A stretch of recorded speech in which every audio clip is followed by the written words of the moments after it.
La petite ville de Bicas, en Roumanie. C'est ici que vit Antoanela Andonescu, que tout le monde appelle Coca. Bonjour Madame Margareta, comment ça va? Bien? Voilà plus de 20 ans qu'elle est revenue d'Italie et aujourd'hui elle s'occupe des personnes âgées qui habitent toujours sa ville natale. Ma chérie. Bonjour, vous allez bien? Il faut commencer la journée par un sourire, c'est impératif. Quand je fais ma tournée et que je discute avec les résidents de l'EHPAD, je sais que ça leur fait plaisir. Jusqu'à la révolution roumaine en 1989, Bicas était une ville industrielle importante. Depuis, près de la moitié de la population est partie. La majorité des jeunes ont émigré en Italie pour y travailler et gagner leur vie. Beaucoup n'ont pas l'intention de revenir, comme Andra, la nièce de Coca. Quand je rentrais en Roumanie pour les vacances, j'y passais un mois très agréable. Mais j'ai jamais ressenti le désir d'y vivre.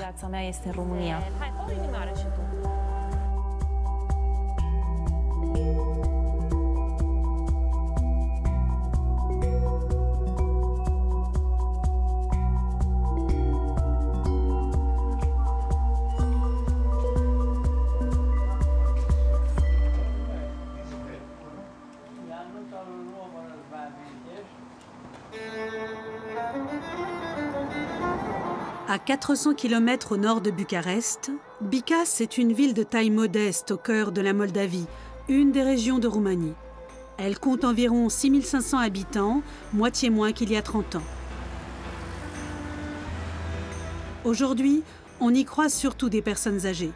Après la chute de la dictature communiste, le chômage a connu une augmentation brutale.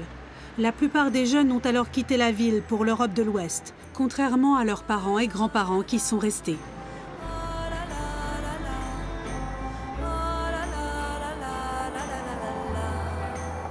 Coca se consacre à certains d'entre eux. Quand la météo le permet, elle les emmène en excursion.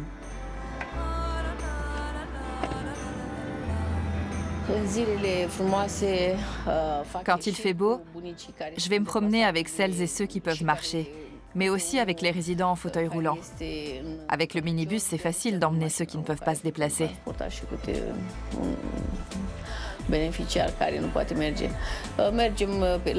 On va au lac, on se balade dans la nature. Souvent, on va ramasser des plantes médicinales et cueillir des fruits.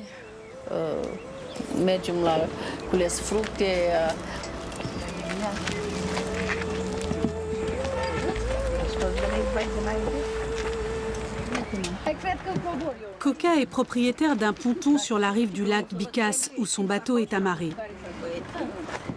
Il y a un an, en voyant des touristes faire une croisière, elle a eu l'idée d'organiser cette activité pour ses résidents.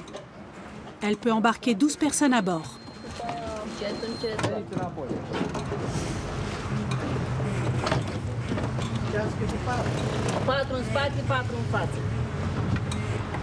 Ici, c'est assez inhabituel de voir une femme piloter un bateau à moteur, le domaine réservé des hommes. Le Bicas est le plus grand lac de retenue de Roumanie. Créé à partir de 1950 par la construction d'une centrale hydroélectrique, il s'étend aujourd'hui sur 35 km².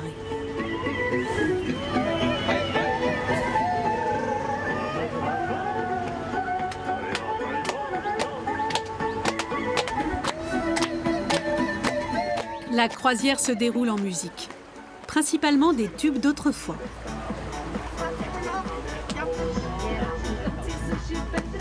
Coca a travaillé presque 10 ans en Italie comme soignante gériatrique. C'est là qu'elle a appris à s'occuper des personnes âgées et malades.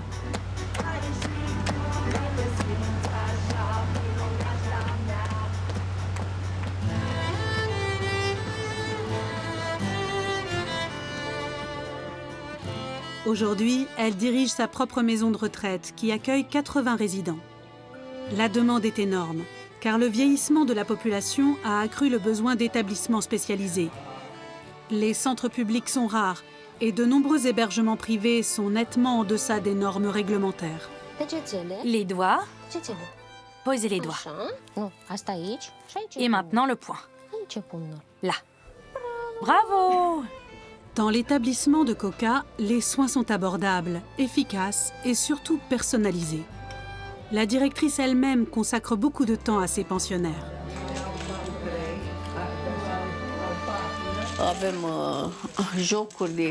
On joue aux cartes, aux dominos, aux ramis. C'est leur passe-temps quotidien et je suis presque toujours avec eux.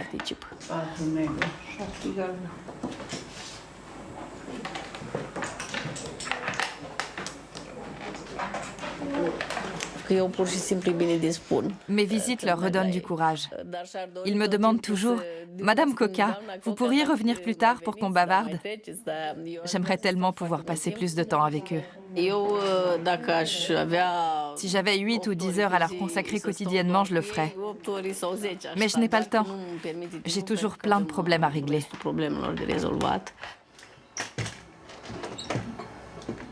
Coca aime particulièrement discuter avec Vasile Iuganaru. Pendant des dizaines d'années, il a travaillé à la production de fibrociment amiante à la cimenterie de Bicas, la plus grande du pays.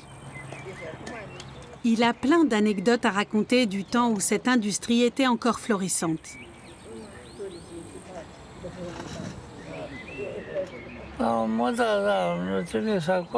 On a tous été envoyés là-bas, pas seulement moi, mais tous ceux de ma promo. On a été répartis dans les différents services. À partir de 1978, l'année où j'ai été engagé, j'ai toujours bossé là-bas. À la fabrique, c'était très dur. J'ai inhalé un tas de cochonneries nocives, surtout dans les années avant la privatisation. Jusqu'à ce qu'il y ait des filtres à particules. Oui, mais ça, c'est venu plus tard. En attendant, qu'est-ce que j'ai pu inhaler comme poussière? Bon sang, tu te souviens comment c'était? À quoi ressemblaient les forêts? Toutes blanches à cause de la chaux. On aurait dit des forêts de bouleaux. Certains sont tombés malades à cause de ça. Beaucoup souffraient de maladies comme la silicose. Beaucoup. Aujourd'hui, l'ancienne cimenterie est complètement abandonnée.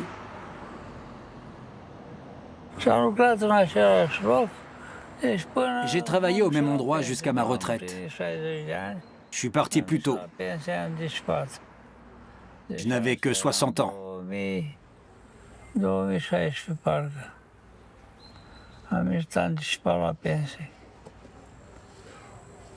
Et après? Une fois retraité, je suis parti travailler en Italie. Mais là, c'était dur. Je ne parlais pas la langue. Je bossais au noir. Je n'avais aucune sécurité. Mais si j'avais eu un emploi stable, je serais peut-être resté. Les enfants de Vasile habitent à l'étranger, comme presque tous ici. C'est pour cette raison que dans une ville comme Bicas, l'établissement de Coca a une telle importance. Coca a vécu l'évolution de son pays en direct. Après ses années d'école, elle a compris qu'elle devrait quitter la Roumanie si elle voulait avoir un avenir. Elle est partie en secret, sans même prévenir ses parents.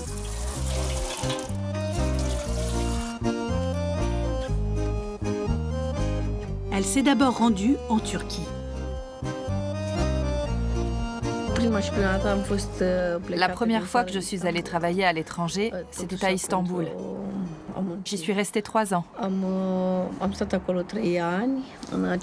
C'est là que j'ai connu le père de mon fils aîné. Mais je n'avais pas envie de me marier. Je ne voulais pas vivre avec lui. Elle y est restée pour travailler. Et chacune de ses visites au pays natal faisait le bonheur de ses nièces. Quand je rentrais de Turquie, elle m'attendait comme si j'étais la mère Noël, parce que j'avais toujours les bras chargés de cadeaux. C'était pour mes sœurs et mes nièces que je trimais, pas pour moi. La vie était très dure ici. Elles n'avaient pas beaucoup d'argent. Peu importait mon salaire, je leur demandais toujours de quoi elles avaient besoin. Je leur apportais de l'argent et tout ce qu'il leur fallait. Puis, je retournais en Turquie les mains vides. Je n'avais pas encore d'enfants et pour moi, je ne dépensais que le strict minimum. Aujourd'hui, tout a bien changé. Salut, ça va? Bien et toi? J'ai une surprise pour toi. Regarde ce que j'ai trouvé. Montre-moi. En feuilletant les albums photos, j'ai retrouvé des photos où vous étiez encore petite. Tout le monde disait que vous étiez mes filles. Ah oui. Regarde Gizzy, ta maman. C'est maman quand elle était petite. Gisèle, qu'est-ce que tu fais? Regarde Coca. Bon, mes beautés, au revoir. Au revoir. Andra est la plus âgée des nièces de Coca. Il y a des années, elle a suivi ses parents, installés depuis la fin des années 1990 à Ostie, une station balnéaire à 30 km de Rome sur la Méditerranée. J'ai plein de bons souvenirs de Coca. Quand elle revenait de Turquie, elle nous apportait toujours des tonnes de bonbons, de vêtements et de jouets. Elle m'emmenait partout avec elle et les gens pensaient que j'étais sa fille tellement je lui ressemblais.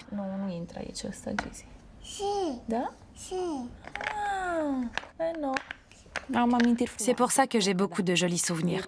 Elle a été plus une mère qu'une tante pour moi. Andra est une fille d'émigrés typique. J'ai grandi dans un petit village chez mes grands-parents. Alors quand mes parents sont venus me chercher pour m'emmener en Italie, ça a été dur parce que mes grands-parents me manquaient énormément. À partir de là, ma vie a complètement changé. C'est la grande ville ici. Il y a beaucoup de monde. C'était nouveau pour moi.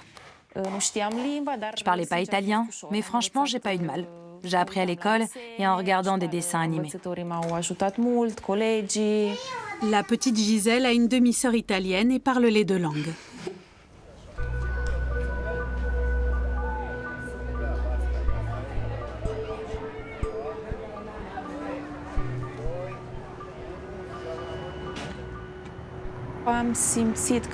J'ai toujours pensé que je resterais.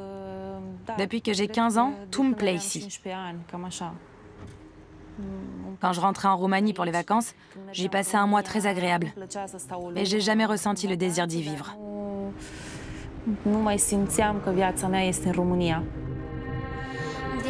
Andra fait partie de la seconde génération d'émigrés roumains installés en Italie.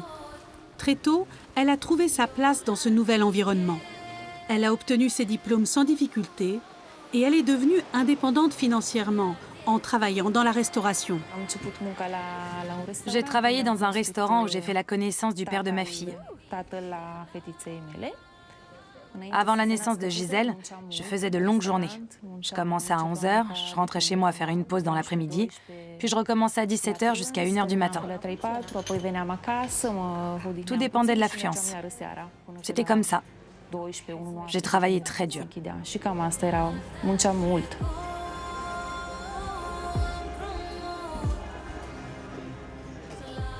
Tout récemment encore, Andra était la gérante de l'établissement. La famille de son mari italien, Ruggero, le père de Gisèle, vient régulièrement dîner là. Ruggero est le propriétaire du restaurant. Oncles, tantes, nièces et neveux, tout le monde se retrouve ici.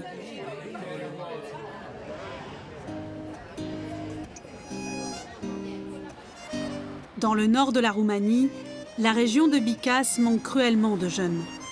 Au dernier recensement, les 60-70 ans représentaient la classe d'âge la plus importante de la population. La sœur aînée de Coca, la mère d'Andra, travaille à l'EHPAD depuis quelques années. Elle aussi a été longtemps soignante en Italie. Coca l'a fait revenir à Bicas parce qu'elle avait un besoin urgent de son aide. C'est comme ça qu'Adriana est entrée dans l'entreprise familiale.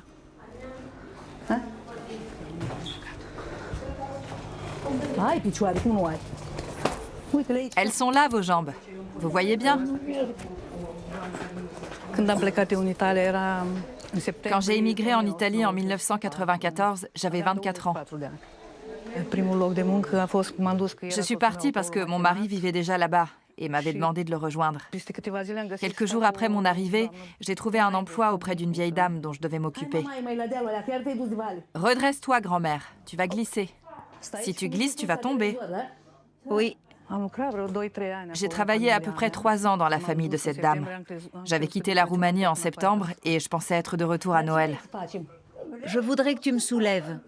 Je m'enfonce comme dans un nid. Relève-moi. Attends 2 minutes, je vais chercher Paola pour qu'elle m'aide. Quand mon mari est mort il y a 12 ans, j'ai pris l'habitude de revenir en Roumanie 3 fois par an et de passer du temps ici avec Coca. Finalement, je suis rentrée définitivement. Beaucoup disent qu'on ne devrait jamais travailler avec la famille, mais on s'est toujours bien entendu. À l'époque où Coca et ses 2 sœurs aînées quittent leur pays, la Roumanie traverse une crise profonde.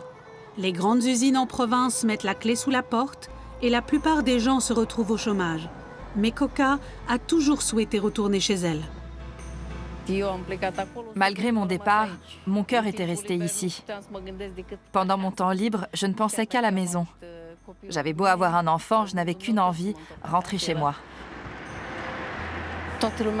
Tout le monde s'est demandé pourquoi j'étais revenue, parce que je vivais quand même mieux là-bas que beaucoup d'autres Roumains.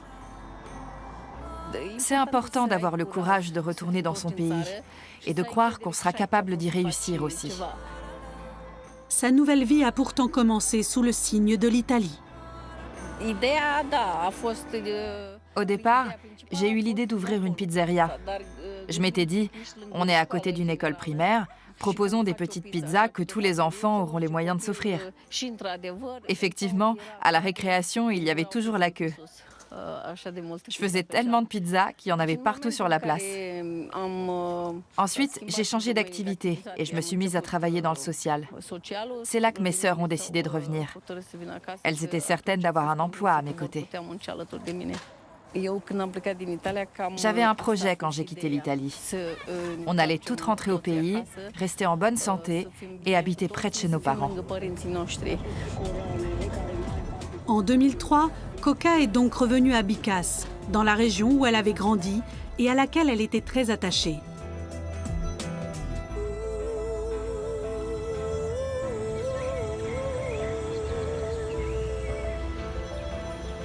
Je pensais pêcher avec toi, mais tu t'en vas. Ça ne mord pas ici. Rien du tout? Pas grand-chose. Tu as pâte avec quoi? C'est ton tabouret de pêche? Non, non, c'est pas le mien, mais je m'en suis servi. Je voudrais vous montrer ce petit ruisseau où on venait sans arrêt quand on était gamin. Ici, en travers, on tendait un filet qu'on faisait tenir avec des cailloux. Ensuite, on se mettait à l'autre bout et on tapait dans l'eau avec des bâtons pour abattre vers le filet les poissons cachés sous les pierres. On s'amusait comme des fous et en plus, on mangeait sainement. Aujourd'hui, les exploitants de fermes piscicoles comptent parmi les rares employeurs de la région. En dehors de cette activité, la région de Bicas n'offre que peu de perspectives et de nombreux petits villages sont abandonnés. Ses voisins avaient 5 enfants. Tous sont partis en Italie. De ce côté-là, 2 sont à Târgu, dans le sud du pays, les autres en Italie. Sur l'autre versant de la colline, ils sont en Italie. Il n'y a plus personne. Ils sont tous partis travailler ailleurs. Ils disent toujours qu'ils vont revenir, mais en réalité, ils ne reviennent jamais.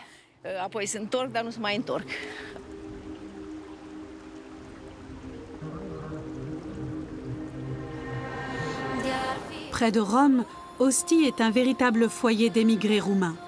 Sur les 6 millions qui ont quitté leur pays, 250 000 se sont installés ici.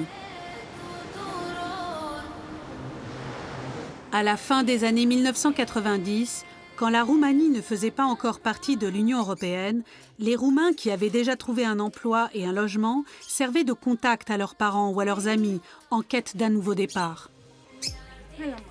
C'est à cette époque que Lacramiora et son mari sont arrivés en Italie.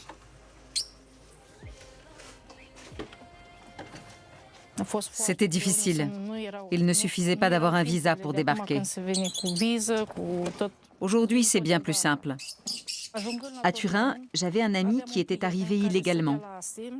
On est allé chez lui, où il nous a littéralement enfermés pendant une semaine. On avait interdiction de sortir parce que si les voisins nous avaient aperçus, ils auraient immédiatement appelé les carabiniers qui nous auraient renvoyés en Roumanie. À la fin de la semaine, il nous a dit qu'il ne pouvait plus nous héberger et on a dû chercher un autre endroit. Dans un petit carnet, j'avais noté avant de partir une dizaine de numéros de gens que je connaissais. Dans le train, je les ai tous appelés, mais pratiquement personne ne décrochait. Ou alors je m'entendais dire « Mais qu'est-ce que tu es venu faire ici? Tu sais à quel point c'est dur. »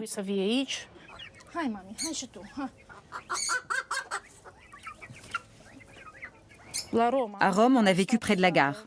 On se lavait dans les trains. C'était le seul moyen qu'on avait. C'est à Rome que j'ai appelé le dernier numéro de ma liste. Celui de quelqu'un que je ne connaissais pas du tout. Le mari de l'ami d'une amie. Un parfait étranger. Il m'a simplement dit « Je ne peux pas faire plus pour le moment, mais prenez un taxi jusqu'à Infernato et après on verra. »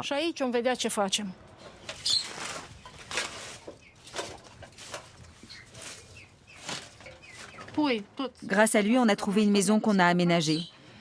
On n'avait absolument rien. Je n'ai pas honte de le dire. L'église nous a donné quelques affaires. J'ai récupéré des trucs chez des particuliers. J'ai même fait les poubelles. On a vraiment recommencé à zéro.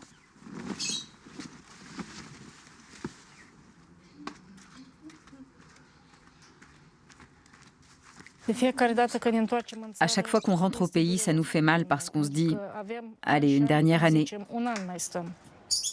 Une dernière année et on rentre. » Mais finalement, on n'arrive pas à sauter le pas. C'est vraiment très dur, surtout au moment des adieux quand tout le monde pleure. J'ai perdu mes parents et mon beau-père. Seule ma belle-mère est encore vivante. Mais on retourne là-bas tous les ans pour les enfants, pour qu'ils apprennent nos traditions.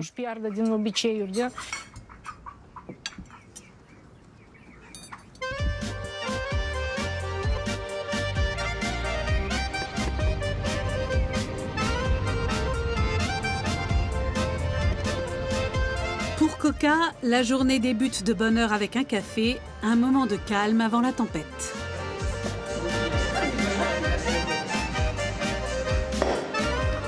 Chez le boucher, elle passe chercher la viande et les saucisses pour le barbecue qu'elle organise à l'intention des 80 résidents de son EHPAD. À la pharmacie, elle prend aussi les médicaments dont ils ont besoin. Dernier arrêt, le supermarché. En tant que directrice de l'établissement, elle est responsable de tout, y compris des courses en ville. Elle fait partie de l'équipe et n'a pas le sentiment d'être au-dessus de certaines tâches.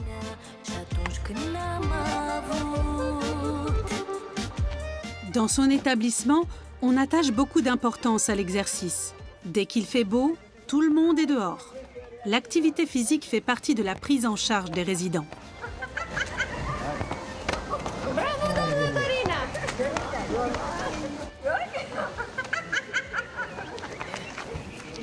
Parmi les pensionnaires, il y a le propre père de Coca, Matei Andonescu.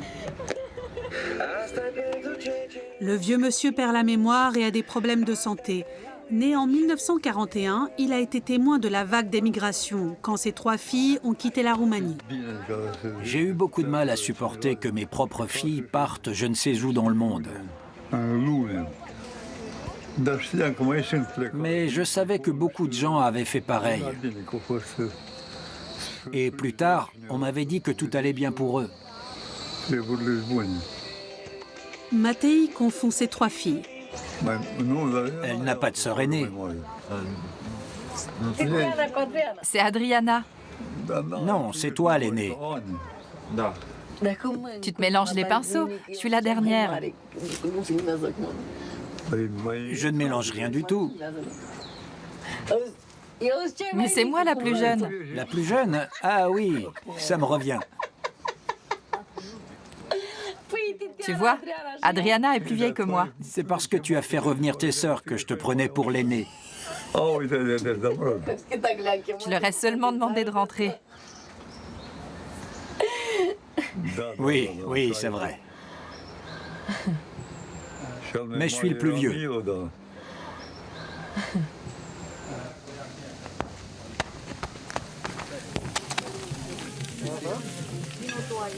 Pour les Roumains, le barbecue n'est pas seulement un repas, c'est une véritable tradition qu'ils ont importée à Ostie.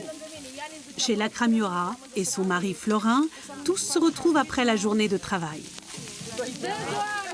Ils sont plombiers, chauffagistes et aides-soignantes. Les plus jeunes sont encore en formation.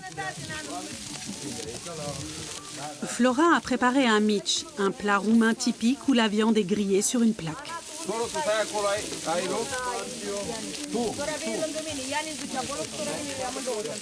Il y a 25 ans, quand les anciens sont arrivés en Italie, ce genre de réunion familiale était rare. Et à l'époque, aucun d'eux n'aurait pensé être encore ici aujourd'hui. Tu te souviens, Florin? Oui, À Ostie, on nous a traités comme les pires des criminels. On nous a conduits au commissariat central à Rome et retenus jusqu'à minuit. On nous a enfermés et expliqué qu'on n'avait rien à faire dans notre maison. La police avait posé des scellés, on ne pouvait plus y entrer. Vous étiez SDF? Presque, oui. Le seul qui n'avait pas été arrêté, c'était Florin. Alors je l'ai appelé. Viens nous chercher, on est à Rome. Apporte des affaires et essaie de trouver un endroit où on pourra se loger. Raconte où on s'est retrouvés. dans une caravane. Ça a été très dur. On était nombreux. Il y avait des amis, nos filleuls, ma sœur. On a vécu à 12 dans cette caravane, pendant 3 semaines. Ouais. Aujourd'hui, on en rigole, mais c'était à pleurer. On ne mangeait que du poulet. On n'avait pas de cuisinière, alors on se nourrissait uniquement de poulet grillé, rien d'autre. Et le barbecue, c'était une brouette avec une grille dessus. Moi, je vous le dis, j'aime la Roumanie. Plus que l'Italie? Oui, j'y ai passé 15 jours et je me suis éclaté. C'est super cool, il y a tout ce qu'on veut là-bas. Quand on rentre, on est content d'être chez soi. Nous, oui, on est nés là-bas. Il y a toujours un moment où l'appel du pays est le plus fort. Je ne peux pas m'installer dans un pays qui m'a pris la personne qui m'était la plus chère. Tu pourrais venir ici et peut-être faire des études. Pourquoi tu ne viens pas? Je n'aime pas ce pays. J'ai l'impression que je pourrais jamais m'intégrer. Ça ne me plaît pas. Je n'aime ni la langue ni les gens. C'est vrai, d'une certaine façon, les Roumains sont chez eux ici. Mais je préfère rester au pays et me battre pour y construire quelque chose, plutôt que de venir ici et de me perdre. Contrairement à toi, mes filles n'ont aucune envie de repartir. Parce qu'elles sont nées ici. Non, parce qu'elles voient combien la vie est différente ici. Je sais pas quoi vous dire. On était remplis d'espoir. Mais c'était pas que ça. Partir, c'était aussi la seule solution pour nous.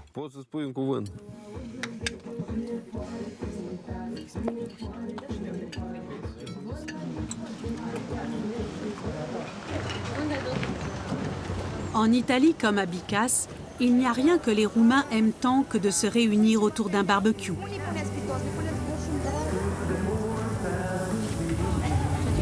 Coca a tout prévu pour cette belle soirée. Mais elle sait aussi que presque tous ses résidents pensent à leurs enfants et petits-enfants installés à l'étranger. Alors à Bicas, que beaucoup ont quitté pour diverses raisons, elle tisse de nouveaux liens et consacre toute son attention et son affection à celles et ceux qui n'ont plus personne.